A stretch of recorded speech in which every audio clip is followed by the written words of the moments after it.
Setelah 1 bulan pemakaian, handphone ini enak gak ya secara keseluruhan?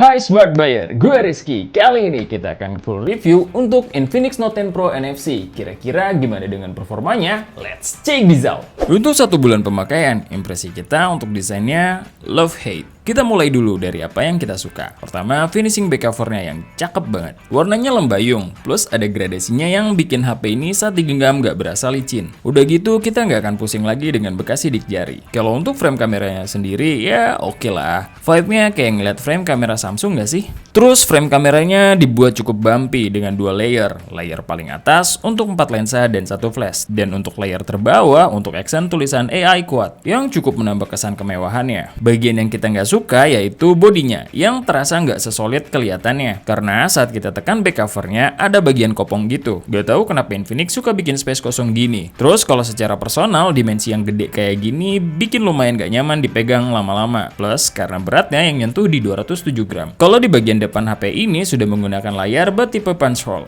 yang peletakannya ada di tengah layar dengan dot yang cukup besar. Terus secara dimensi, HP ini layarnya ekstra banget karena luasnya hampir menyerupai tablet. Satu hal yang kita notice, dagunya cukup tipis untuk seri Note. Oh iya, frame kamera HP ini udah dikasih finishing stainless steel yang bikin tambah cakep. Plus fingerprint sensornya juga ada di samping. Dan terakhir, SIM cardnya sudah bertipe dedicated. Kalau dilihat secara sekilas, emang bodinya cakep banget. Cuma untuk bodi kopongnya lumayan ganggu sih. Pengalaman kita dengan layar HP ini cukup menyenangkan. Walau panelnya masih IPS LCD, tapi resolusinya udah di Full HD+.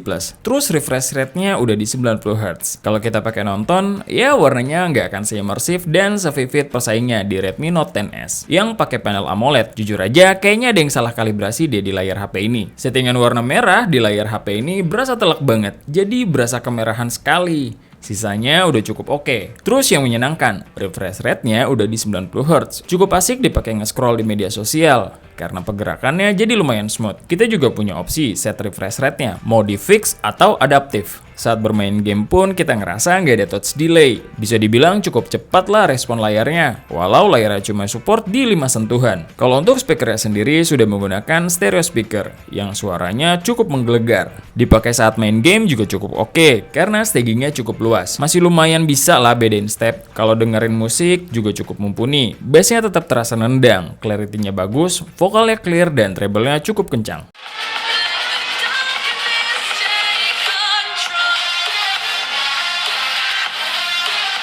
Layar 90 Hz dengan stereo speakernya udah cakep banget. Cuma warnanya nih, butuh dikalibrasi ulang kayaknya. 1 bulan kita nungguin apakah ada update major dari Infinix, ternyata tak kunjung datang. Tapi emang gak ada masalah yang ganggu user experience pengoperasiannya. Paling cuma butuh update di kamera dan kalibrasi layar. Kalau kita cek sensornya udah cukup lengkap, termasuk gyroscope yang sudah bertipe hardware. Terus sesuai dengan namanya, HP ini sudah membawa NFC. Kecepatan respon biometriknya juga cukup bisa diandalkan. Baik fingerprint sensor yang peletakannya ada di samping maupun face unlock-nya. Untuk penangkapan sinyal, HP ini cukup stabil dalam penangkapannya. Kita jarang banget nemu tiba-tiba hilang sinyalnya. Terus kekuatan penangkapan Wi-Fi-nya juga cukup kuat karena kita coba pakai SSID terjauh di tempat kita, kurang lebih di 12 meter dan barnya stabil di 4 bar. Pas kita speed test juga kecepatannya cukup maksimal kok, baik dalam download dan pingnya. Cie yang pakai NFC. Kalau pengalaman kita dengan kameranya yang mempunyai setup 64 megapiksel kamera utama, 8 megapiksel ultrawide, 2 megapiksel depth sensor dan 2 megapiksel monochrome. Kalau untuk di depannya sudah beresolusi 16 megapiksel. Jujur, update kamera adalah hal yang kita tungguin untuk sebulan ini karena hasil fotonya itu warm banget. Detailnya sih udah lumayan padahal. Cuma kalau dapat warna kayak gini agak susah pas kalau kita mau edit lagi.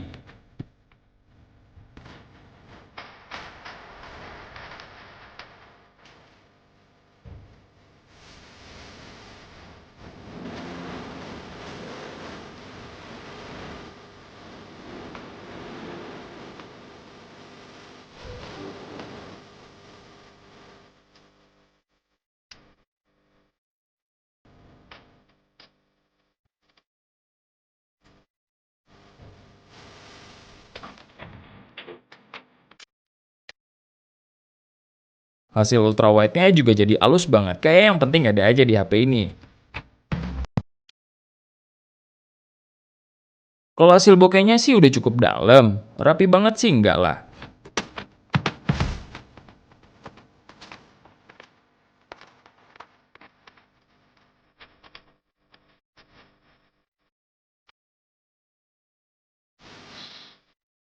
Terus untuk low light dan night mode-nya cukup kontras. Kayak dikasih lampu gitu kalau kita pakai night mode-nya, tapi jauh dari kata natural.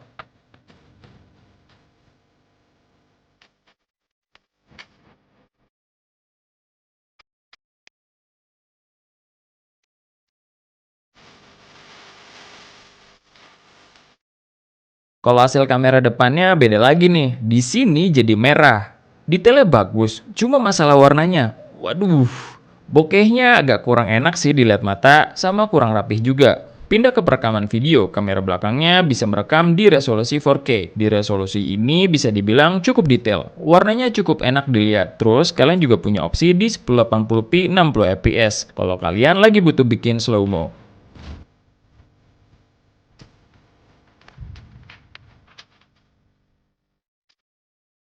Dan kalian bisa mengaktifkan IIS-nya di 1080p 30 fps yang hasilnya akan drop banget, baik dari detail dan warna. Ini video 1080p-nya 30 fps dengan ultra steady. Hasilnya emang beneran stabil, tapi warnanya agak kurang sih. Terus kalau perekaman video kamera depannya juga bisa merekam di 4K 30 fps yang warnanya bikin kulit kita jadi kemerahan. Kalau dipindahin ke 1080p 60 fps warnanya sih agak jadi lebih mendingan. Merah-merah yang tadi kita rasain nggak terasa kalau di sini. Kalau mau stabil, kalian juga bisa merekam di 1080p 30 fps dengan IIS yang hasilnya kalian nilai sendiri aja ya. Dan ini 1080p 30 fps-nya tapi pakai ultra steady.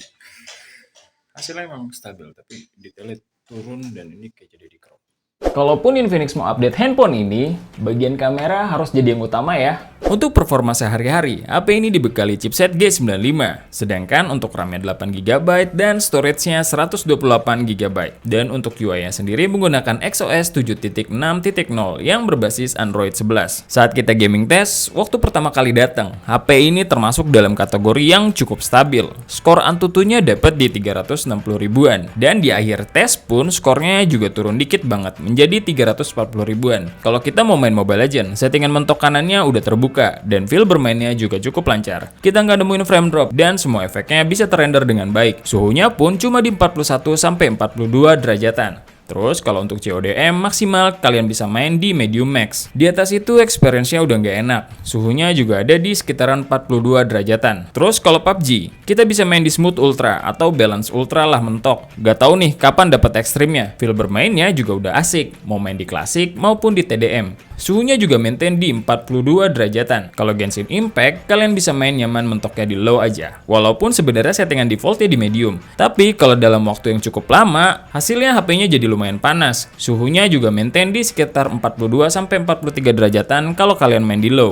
Ya karena nggak ada update, jadi nggak ada perkembangan yang berarti sih untuk masalah performanya. Kalau untuk baterainya sendiri, cukup besar lah untuk sekarang di 5000 mAh. Kalau dibandingkan dengan HP yang pakai chipset sejenis atau yang setara, HP ini bisa dibilang lebih boros. So, sebagai gambaran, untuk bermain Mobile Legends selama 1 jam 12 menit, baterainya berkurang 21%. Untuk PUBG Mobile selama 1 jam, baterainya berkurang 19%. Dan Genshin Impact selama 40 menit, baterainya berkurang 19%. Untuk nonton YouTube, resolusinya 1080p selama 30 menit, baterainya berkurang 6%. Kalau untuk pengecasan HP ini, dibekali kepala charger di 33 watt, yang kalau ngisi daya dari 1-100% dalam keadaan mati, kita cuma butuh waktu 1 jam 15 menitan. Tapi kalau dalam keadaan hidup dan menggunakan Antutu baterai test sebagai recordnya, kita dapat 1-100% bisa makan waktu di 2 jam. Bisa dibilang, handphone ini salah satu yang terboros di kelasnya. Cuma nilai plusnya nih, chargernya udah 33 watt, jadi ngecasnya cukup cepet. Nah, masuk kesimpulannya nih, menurut kita di bawah 3 juta, handphone ini pilihan yang cukup menarik loh. Dari segi tampilan cukup cantik, tapi bodinya yang bongsor dan berat mungkin bukan buat semua orang. Sama ada rongga di backdoor yang cukup ganggu. Terus kalau layarnya udah standar lah, di Full HD+, cuma warnanya yang kemerahan cukup ganggu. Terus speakernya juga cukup mumpuni. Sudah dilengkapi NFC, terus penangkapan sinyal dan wifi-nya juga nggak ada masalah. Dan sudah pakai gyroscope. Kameranya masih butuh improvement, baik dari hasil foto ataupun video. Masalah performa untuk gamingnya pun cukup bisa diandalkan. Kayaknya mereka emang fokus banget di sini. Kalau baterai bukan yang teririt di kelasnya, tapi cukup bisa dipakai lah seharian tanpa ngecas. Plus pengisian dayanya juga cukup cepat, karena kepala chargernya udah di 33 watt. Tugas kita cuma review, dan lagi-lagi keputusan di tangan kalian. Thank you for watching. Sebelum pamit, ingat, research before you buy and be smart buyer. See ya!